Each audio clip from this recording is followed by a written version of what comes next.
Сәлеметсіздер ме балалар? Бүгінгі сабағымыз 3 сынып математика 98 сабақ текше тікбұрышты параллелепипед. Менің сабағымды көрместен бұрын менің каналыма тіркеліп лайк басуды ұмытпаңыздар. Бірінші есеп: текшенің жақтарына жазылған сөзді таңда. Текше мен тікбұрышты параллелепипед, шаршы және тіктөртбұрыш жайында сұрақтар қой. Текше дегеніміз не? Барлық өлшемдері тең тікбұрышты параллелепипедті атайды. Текшенің жақтары бір-біріне тең 6 шаршыдан тұрады. Егер текшенің қабырғасының ұзындығы А деп белгілесек, онда бір жағының ауданы S тең А квадрат болады. Бұл жерде бізге текше берілген. Текшелер шаршылардан тұрады. Текше фигурасы. Текше шаршы фигурасынан құралады, ал параллелепипедтің 12 қыры бар. Келесі есебіміз: фигуралардың қайсысы текшенің тікбұрышты параллелепипедтің жақтары болып табылады? Бірінші тұрған бұл шаршы, текше, яғни шаршыды фигурасынан тұрады, ал екінші фигура бұл тікбұрышты параллелепипед. Бұл дегеніміз тіктөртбұрыштан және шаршыдан да құралған екі фигурадан құралыпты. Сондықтан оны тікбұрышты параллелепипед жақтары деп атаймыз. Екінші, қораптың бүйір жағының ауданын есепте. Қораптың қаптау үшін қанша қағаз керек екенін тап. Бізге мына қорап берілген. Осы қорапты А тең 8 см, Б тең 4 см, С тең 2 метр деп аламыз. Және ауданын табу қажет. Бүйір жағының ауданын. Бұл жерде мына формулаға саламыз. Дәл осылай жазып алыңдар балалар. Формулаға салған соң S тең 2 көбейту 8 көбейту 2 қосу 2 көбейту 4 көбейту 2. Мына жерде орындарына қоямыз сандарды. 48 метр квадрат болады. Қорапты қаптау үшін бізге 48 метр қағаз керек. Үшінші тапсырмамыз Б тапсырмамызда. Таспаны күлтелемей қораптың 2 мәрте айналдыра бойлау керек. Ол үшін қанша метр керек? Таспа қажет. Бізге 10 сантиметрлік берілген. Міне осылай жаздым балалар. Шешуін мына формулаға саласыздар. А-ның орнына 10-ды қоясыздар. Жауабы 80 метр. Таспа қажет екен. Келесі тапсырмамыз бұл үшінші есеп. Бөлменің ұзындығы 8 метр, ені 5 метр, биіктігі 3 метр. Осы бөлменің еденінің ауданын және қабырғалардың ауданын табу керек. Мен сіздерге жауабын жазып қойдым осы жерде.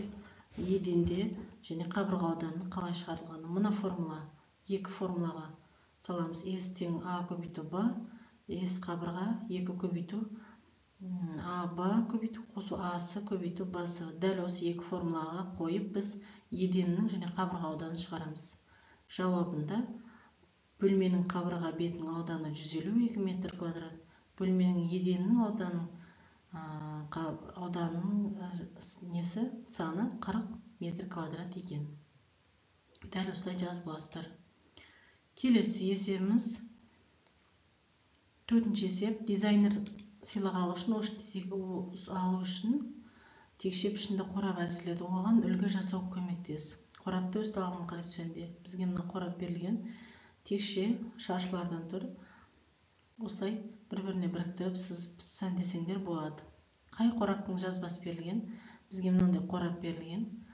Асы сәйкес келмейді, Әсі сәйкес келмейді. Бұл жерге басы сәйкес келеді. Яғни 4, 5, 1. 4, 5, 1. Бүктеген кезде бірдей шығады. Дәл осылай. Келесі есебіміз. Бесінші есеп. Бір текшені лақтыр дейді. Мына жерге бір текше лақтырсақ, кез келген санды қойсақ, есептеп қалай тиімді жолын шығарамыз. Біз екі жолмен шығардық. Мен 5 қойдым. 50 қосылған 40, 90, 95 көбейту 450. Ал екінші тәсілді әрқайсысын 5-ке көбейтіп алдым. 50-ді де 40-ды да. Жауабы 450 болды. Екі жолмен де 450 болады мән. Келесі есебіміз 6-шы есеп. Дизайнер сыйлық салу үшін тікбұрышты параллелепипедтің пішіндерін қорап әзірледі. Оған үлгісіне жасау көмектес. Қораптың жазбасын немесе әлдеқайда тез жасалатын тәсілін пайдалануға болады.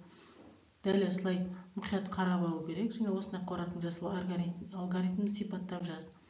Мына қорап жазылған түрінде, мына екінші жартылай бүктелген, жартылай бүктеліп, қорап дайын болған кездегі міне мына сызбасы сіздерге оңай болу үшін дәл осылай сызып, қорап дайындасаңыздар болады екен. Келесі есебіміз астыңғы текшенің қабырғасы 6 см дейтін, астыңғысы жасыл, оның үстіне қойылған әрбір текшенің қабырғалары 1 см-ге кеміп отырады. Онда ең үстіндегі текшенің қабырғасы ұзындығын тап дейді. Осыны 6 см деп, бұл жерде біз 1, 2, 3, 4 берілгенде біз 4 рет 1 см қосып аламыз.